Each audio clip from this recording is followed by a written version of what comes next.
اعلان به خرد و کلان در 33 میکرورایان مگزینی ارزان بهترین پایافزال و بهترین کراسوفکی ها 30 سامانی این زنانه و مردانه این برادر عزیز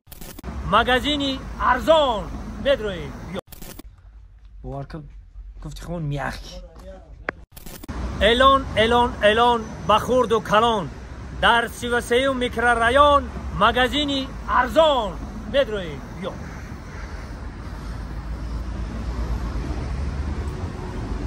سلام علیکم دوستان عزیز من همه در مگزین ارزان این با تمام این تخفیف هم هست برادر عزیز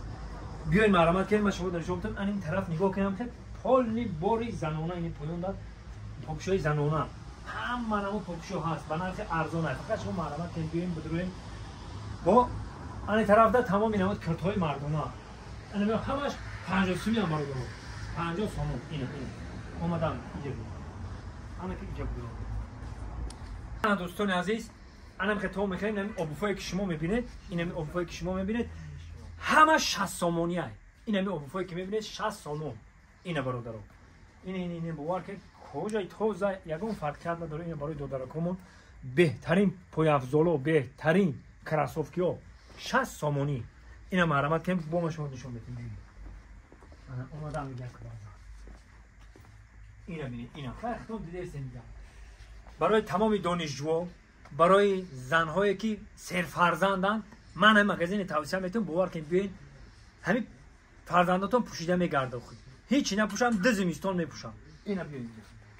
اینا برادرها اینا های وقتا دیدید تمام نماد برای چخری که گفتم دانشجوها برای همه نماد لباس ها هست ای چی باشه بیا یک چی نو دیدیم ای چی باشه برادر دوخیه یا اینا دوخیه نو این زنانه مردانه زنانه و مردانه یا چند سوم 30 سامانی این زنانه و مردانه این برادر عزیز بهترین توفه میشه یگان کزمه برای پدرکم میکنین ان خیلی جا رو که دیدین همش گفتم که 50 سامانی اینا باور کنین اینا 50 سامانی اینا خیلی متریالایی که کم کم میدون اینا برادرها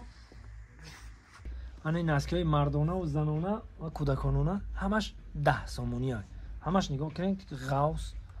باور کن گفتی خون میخ